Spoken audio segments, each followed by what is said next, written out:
지난 시간 우리 고난주간 특별 새벽 기도회에 고난을 걸으신 예수님, 우리가 함께 걷는 길이라는 큰 주제를 가지고 주님의 십자가의 은혜를 묵상하면서 하나님의 사랑의 깊이를 우리가 경험하게 됐습니다. 오늘도 부활하신 이 주님이 우리의 삶에 역사하신다는 사실을 믿으시기를 주님 안에서 소망합니다. 그런데 믿음으로 끝나면 안 되는 거예요. 그 믿음이 삶으로 살아내는 그때까지 나아가는 결단의 시간이 바로 오늘 이 시간 될 수 있기를 소망합니다.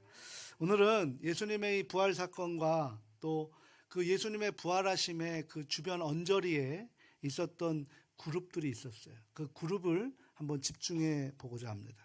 예수님께서 부활하셨을 때 나는 어떤 그룹에 속해 있는가라는 거죠. 2025년 오늘 우리가 부활 신앙을 어떻게 살 것인지 그 의미를 찾아보려고 합니다. 첫 번째 그룹입니다. 어떤 그룹입니까? 함께 합니다.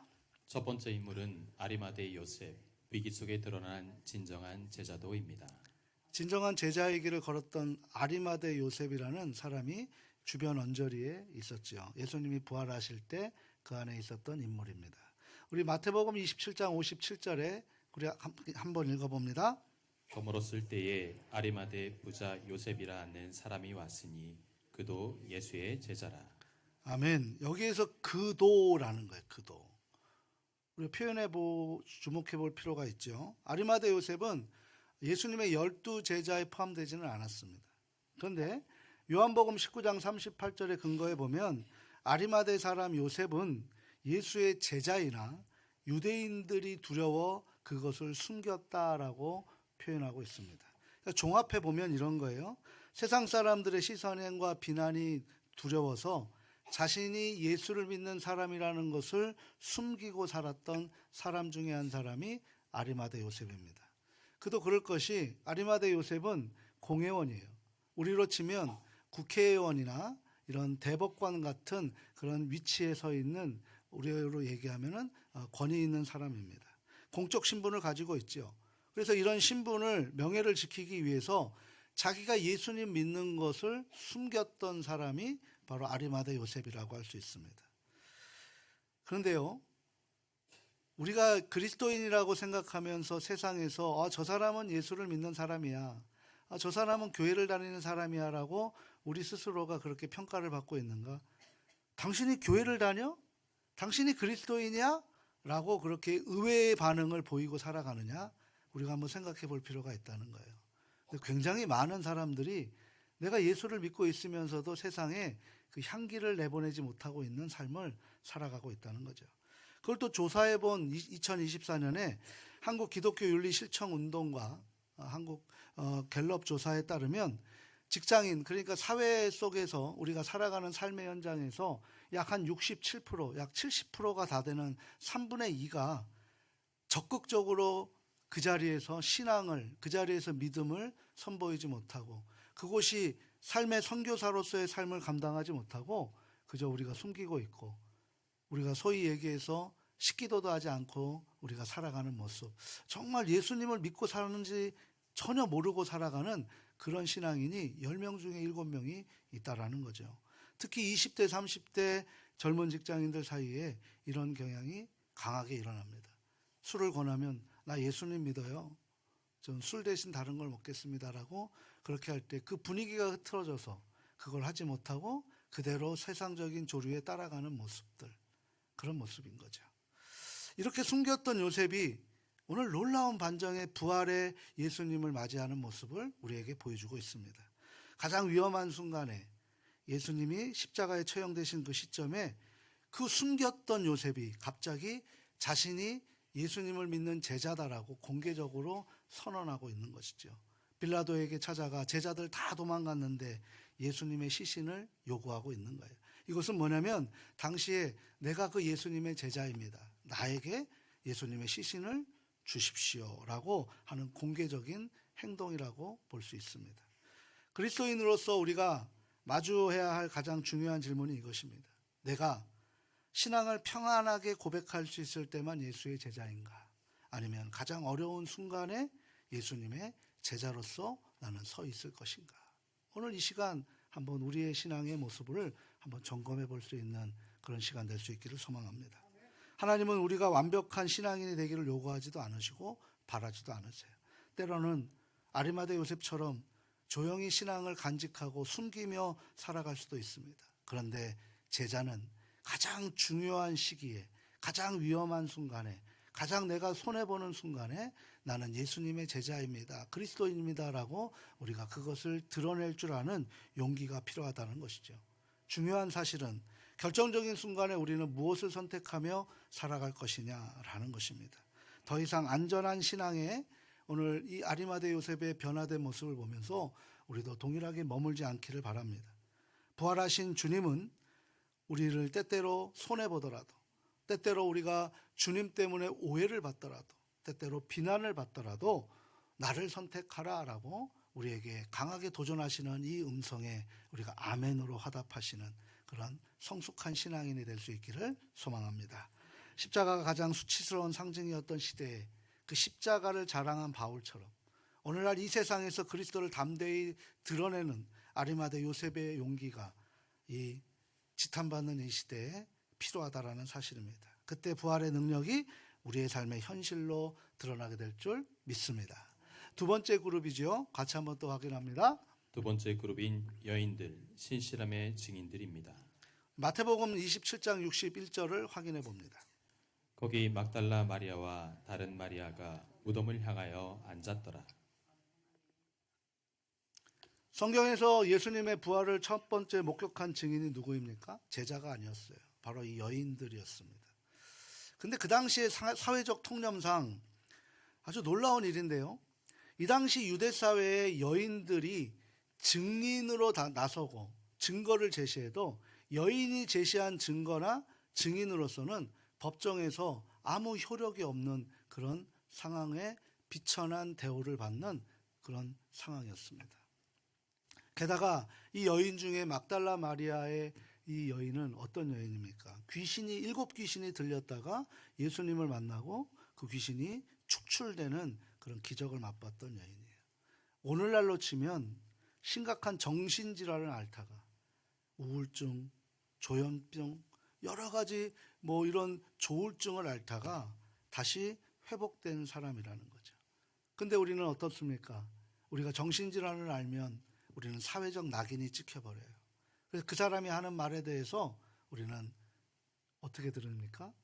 좋게 듣지 않고 사실대로 듣지 않는 그런 사회적 우리의 가치관이 우리 사고적 틀 안에 있게 된다는 사실이죠.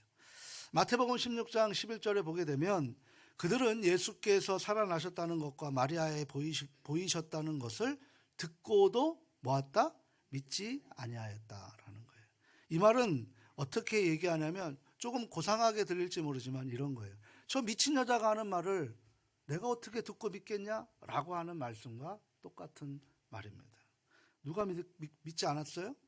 예수님의 제자들이 믿지 않았다라는 거예요.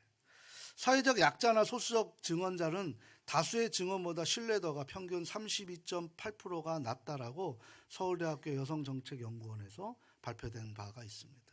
기독교는요, 예수님은요, 바로 이 소수의 약자의 목소리에 힘을 실어주는 것이 기독교입니다.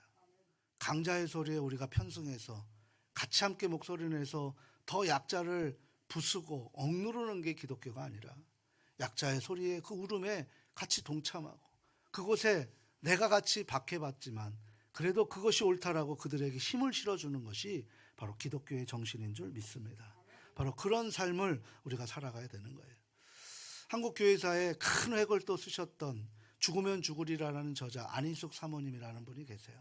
저분은 누구시냐면 주기철 목사님의 아내 되시는 분이십니다.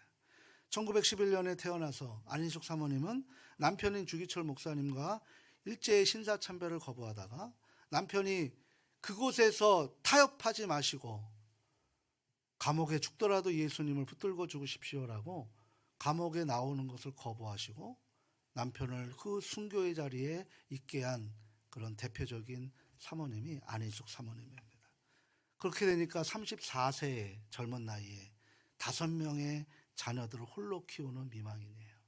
1900년 초기에 과부로서 아이들을 키운다는 것, 우리는 한국 역사를 보시면 정말 어렵고 힘든다라는 것을 알고 있습니다. 그러나 안희숙 사모님은 에스더 4장 6절, 4장 16절의 말씀에 근거해서 죽으면 죽으리라 라는 말씀의 좌우명을 가지고 남편의 순교 정신을 이어받아 신앙의 길을 걸어가셨던 분이라는 거죠. 남성 중심의 교회 문화, 사회적 문화 속에 여성의 목소리는 종종 무시되고 있지만 이 안희숙 사모님의 증언과 글은 많은 이들에게 깊은 영향과 도전을 주었다라는 거예요. 그 사모님이 직접 삶을 고백했던 죽으면 죽으리라라는 것은 수많은 사람들에게 영적 도전과 위로를 주고 있는 거죠. 이것은 마치 부활의 아침 찾아간, 그래서 그 슬퍼했던 여인들 그 모습과 닮아 있다라고 볼 수 있습니다. 당시 사회에서 여인의 증언은 법적 효력은 없었지만 하나님은 그들을 통해 가장 중요한 메시지, 예수님이 다시 살아나셨다라는 부활의 증인으로 그들을 사용하셨다라는 거죠. 오늘날 우리는 이런 질문을 한번 던져봅니다. 나의 약함과 한계 속에서도 하나님은 어떤 방식으로 나를 통해 일하기를 원하실까? 하나님 앞에 쓰임받기를 원하는 구원받은 저와 여러분이 이런 고민들이 우리 안에 성숙도로 나아갈 수 있기를 바랍니다. 사랑하는 가족 여러분, 오늘 자신을 보면서 나는 부족해, 나는 할 수 없어, 나는 자격이 없어, 나는 이것도 하고 저것도 하고 두 가지를 못해요, 한 가지밖에 할 수 없어요, 나는 자격이 안 되고 부족하니, 그렇게 생각하는 사람들이 있다라면 오늘 그것은 하나님께서 가장 강력하게 쓰시고자 하는 하나님의 메시지를 우리가 거부하지 마시고 받아들일 수 있는 영적 은혜가 있기를 바랍니다. 우리의 약함은, 우리의 한계는, 우리의 상처야말로 하나님의 능력을 드러내는 거예요. 내 능력을 하나님 앞에 드러내는 것이 아니라 내가 약할 때 강함 되시는 바울의 고백처럼 우리가 비록 약하고 연약하고 할 수 없지만 주님 맡겨주시니 최선을 다하겠습니다 라고 내가 거부하는 인생이 아니라 그것을 수용하는 인생으로 이 모습을 하나님이 하셨군요 라는 거죠. 이 앞에 있는 제가 목사의 자격이 있습니까? 없습니다. 저는 생각해도 저는 목사의 자격이 없는 가장 사회적 악한 존재였던 사람이었습니다. 그런데도 불구하고 하나님이 저를 쓰셨을 때 저에게 잘남이 없기 때문에 하나님, 나는 그 일에 제가 감당할 수 있도록 주님 오늘도 은혜 주셔서 감사합니다 라는 이 고백이 하나님이 듣고자 하시는 고백인 것이, 나는 능력이 없으니 내려놓고 싶습니다 라고 하는 것보다 내가 능력 없지만 나를 사용해 주시고 나에게 기회 주신 그 은혜 최선을 다해 감당할 때 주님 도와주십시오 라고 하는 우리들의 믿음의 고백이 저와 여러분의 고백이 될 수 있기를 소망합니다. 이게 바로 안희숙 사모님처럼 죽으면 죽으리라 라고 결단하는 오늘 우리에게 필요한 우리들의 마음가짐일 줄 믿습니다. 또 세 번째 부류가 있죠. 같이 한번 읽어봅니다. 세 번째 그룹인 경비병들, 진리를 보고도 거부한 사람들입니다. 마태복음 28장 2절에서 4절 말씀 함께 읽겠습니다. 큰 지진이 나며 주의 천사가 하늘로부터 내려와 돌을 굴려내고 그 위에 앉았는데 그 형상이 번개 같고 그 옷은 눈같이 희거늘 지기 전자들이 그를 무서워하여 떨며 죽은 사람과 같이 되었더라. 아멘. 실제적으로 본 사람들은 바로 그 경비병들입니다. 가장 가까이에서 주님의 부활하심을 목도했던 사람들이죠. 천사가 내려와 무덤을 엽니다. 그리고 그 형상이 번개가 짙은 것을 보고 어떻게 됐어요? 너무나 놀라서 떨면서 죽은 사람같이 그대로 꼿꼿이 서 있었다라는 거예요. 그런데 이들이 이 엄청난 사건을 목격하고도 어떻게 행했습니까? 마태복음 28장 11절에서 15절의 말씀을 우리가 확인해 보면 대제사장들에게 주님 다시 살아나셨습니다라고 그렇게 이야기를 했는데 대제사장들이 그들에게 어떻게 했습니까? 많은 돈을 주고 제자들이 와서, 너희들이 잠잘 때 와서 그 돌을 열어놓고 예수님의 시체를 훔쳐갔다라고 거짓말을 하라고 그렇게 유도합니다. 그런데 경비병들이 어떻게 했어요? 그걸 받아들이고 진리를 거부했다는 거예요. 자, 한번 생각해 보십시오. 사도라는 의미가 뭡니까? 십자가의 죽으심을 본 사람들, 부활하심을 목도한 사람들, 승천하심을 본 사람이 사도예요. 이 경비병은 예수님의 죽음 앞에 서 있었습니다. 그리고 부활하심을 직접 목격했습니다. 그럼 그 진리를 선포해야만 승천의 자리에 사도로서의 역할을 감당하는데 세상의 그 권위와 그 물질 때문에, 그 탐욕 때문에 그 진리를 묻어버리니 사도가 아닌 이런 안타까운 주변의 언저리로 끝나버리고 마는 거죠. 이들은 왜 이랬을까요? 그들에게는 그 진리를 품을 수 있는 영적인 복이 없는 거예요. 저는 이 말씀을 준비하면서 이렇게 생각을 해봐요. 하나님은 우리에게 동일한 은혜를 주십니다. 사랑을 주시죠. 누구에게 더 많이 주고 누구에게 덜 주는 게 아니에요. 근데 우리는 남들과 비교해 보면서 나는 왜 하나님 이만큼밖에 안 주십니까? 라고 우리가 하소연할 때가 많은 거죠. 그게 바로 우리의 어린 신앙이라고 할 수 있습니다. 하나님이 공평하신 하나님 아닐까요? 하나님은 우리에게 공평하신 하나님께서 우리에게 동일하게 주십니다. 저나 우리 가족들 모두에게 똑같이 오늘 사랑을 주십니다. 그런데 내가 받을 그릇의 양이, 질량이 종재기밖에 안 되는 것 때문에 나는 요거밖에 못 받는 것이지, 하나님이 나에게 더 많이 주시는 것을 우리가 그걸 쏟아버리고 담아내지 못하는 우리들의 문제인 것이지, 하나님의 사랑의 크기가 다르다는 것은 아니라는 사실이지요. 그래서 시편 1편에 묵상하는 복 있는 사람이 뭐라고 얘기합니까? 오직 여호와의 율법을 즐거워하여 그 율법을 주야로 묵상하는 자로다. 내가 그 말씀으로 인해서 내 그릇을 넓히고 입을 크게 열어서 하나님의 복 받는 것, 하나님의 놀라운 은혜 받는 것에 우리가 정말 욕심부리는 그런 야곱과 같은 인생이 되어갈 수 있기를 소망합니다. 오늘 우리에게 각자에게 큰 위험이 무엇입니까? 그것은 하나님의 역사를 목격하고도 마음을 닫는 경비군과 같은 상태입니다. 오늘 이 부활의 아침, 예수님 부활하신 것을 믿으십니까? 이 진리를 알고도 우리가 세상 속에서 그 진리를 묵과하고 묻어버린다라면 오늘 우리는 경비병과 같은 그런 인생으로 살아갈 수밖에 없다는 사실 잊지 마시고, 이 마음속에 거룩한 부담감으로 진리를 전하는 사도로서의 그 삶, 그래서 이 땅의 제자로서의 삶을 살아갈 수 있는 저와 우리 가족들 모두 될 수 있기를 소망합니다. 이제 네 번째 그룹이죠. 어떤 그룹입니까? 같이 한번 읽어봅니다. 네 번째 그룹은 제자들, 의심 속에서도 사명을 받은 사람들입니다. 마태복음 28장 16절에서 17절 말씀입니다. 11제자가 갈릴리에 가서 예수께서 지시하신 산에 이르러 예수를 배웠고 경배하나 아직도 의심하는 사람들이 있더라. 아멘. 예수님을 배웠고 경배했는데도 지금 뭐 한다는 거예요? 아직도 의심하는 자들이 있더라라는 거예요. 제자들이 예수님의 처형 현장에 없었어요. 다 도망갔어요. 그리고 숨어 있었습니다. 이제 부활하신 예수님께서 갈릴리에 가 있다라고 여인들에게 얘기했고, 그 갈릴리에 가려고 제자들은 한순간에 달려갔다라는 거예요. 예루살렘에서 갈릴리까지 거리가 얼마나 되는 줄 아십니까? 무려 140km예요. 140km 우리가 차를 타도 2시간이 걸리는데 이들은 3박 4일 쉬지도 않고 달려가서 주님을 목격했는데도 뭐 한다는 거예요? 의심하고 있다는 거예요. 어떻게 해석해야 됩니까? 주님을 직접 보고도 의심하고 있는 거예요. 내가 10년, 20년, 30년 신앙생활에도 하나님의 말씀이 들려지지 않고 의심할 때가 있다라는 거예요. 그럼 우리는 불신앙인가요?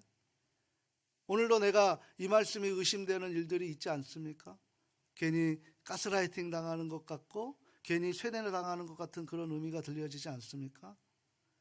여기서 주목해 볼 것은 의심이 불신앙이 아니라는 사실입니다.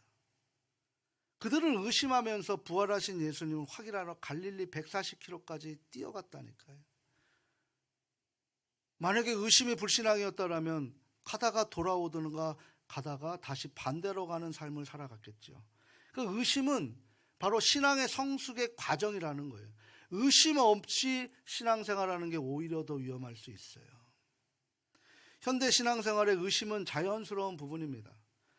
2024년 바니 리처치 조사에 따르면 신앙생활하는 크리스천 중에 85%가 신앙생활에 심각한 의심을 하고 있대요. 그런데요, 중요한 것은 그 85%의 응답자 중에 73%가 이런 의심의 시기를 통과한 후에 오히려 신앙이 더 깊어졌다는 거예요. 마음껏 의심하십시오. 그 대신 그 의심의 끝이 무엇인지를 알아가시길 바랍니다. 천국 믿으십니까? 그냥 단순히 그냥 무턱대고 믿지 마시고 천국을 믿으시면 끝까지 붙들고 내가 삶의 천국을 살아낼 수 있도록 우리가 그것을 끝까지 의심하시면서 살아가십시오. 그러면 하나님이 우리에게 신앙의 깊으심을 줄 수 있습니다. 의심의 반대말은 포기예요. 포기는 언제 하라 그랬죠? 배추 셀 때만 하라 그랬습니다.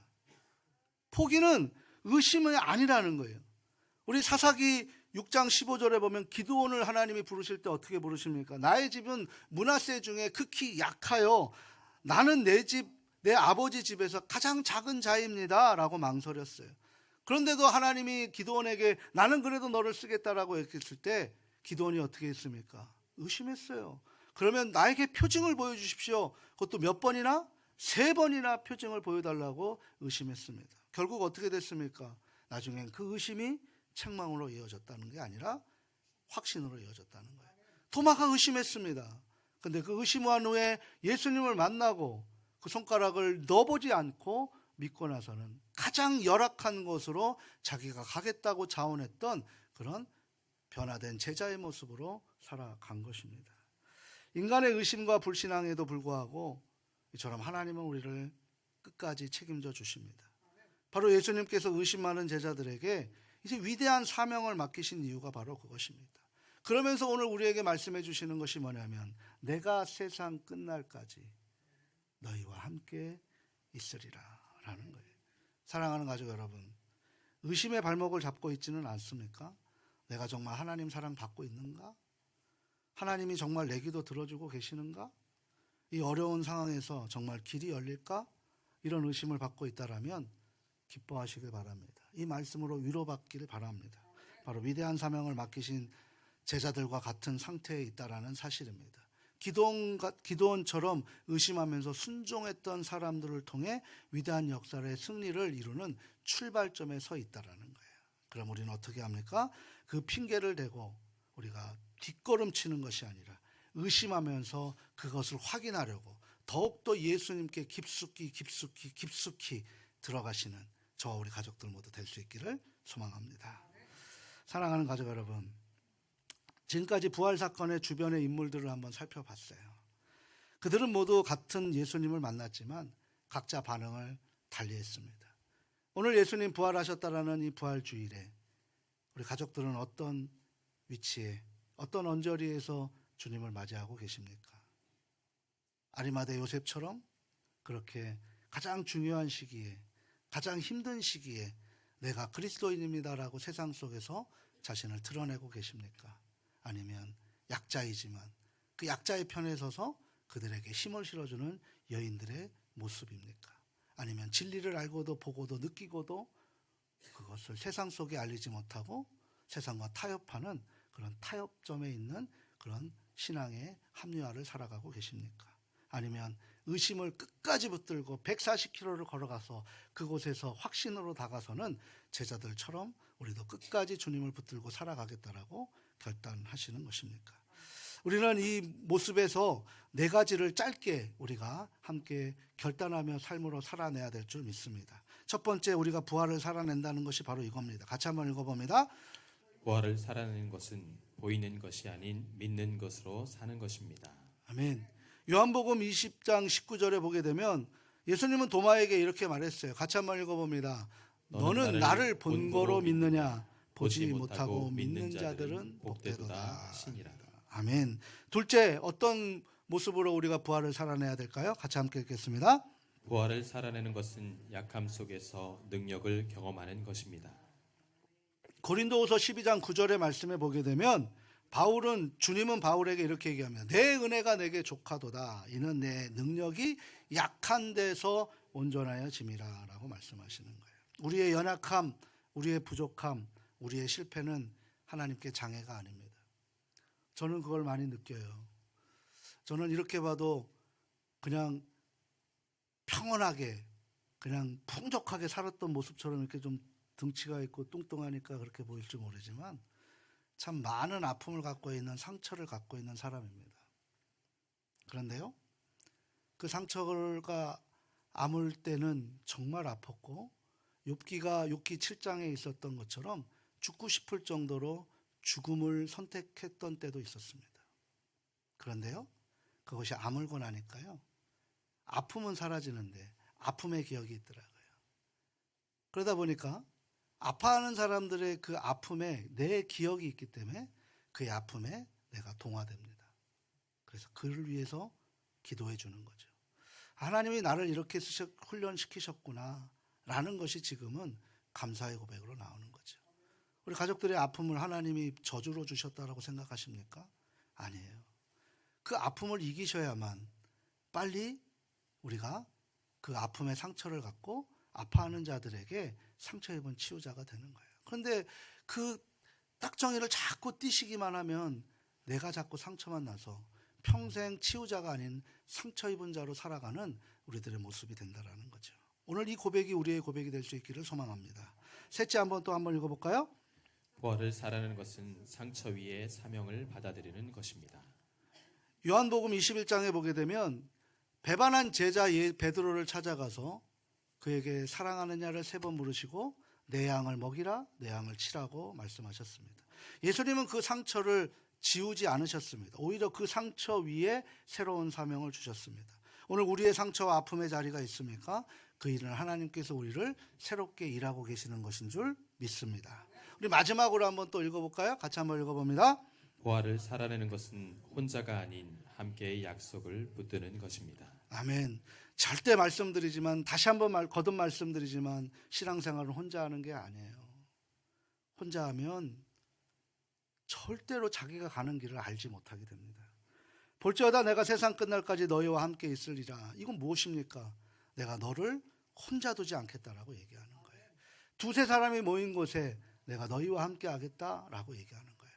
이 교회 공동체가 하나님의 은총의 공동체인 줄 믿습니다. 이게 능력의 약속이라는 거예요.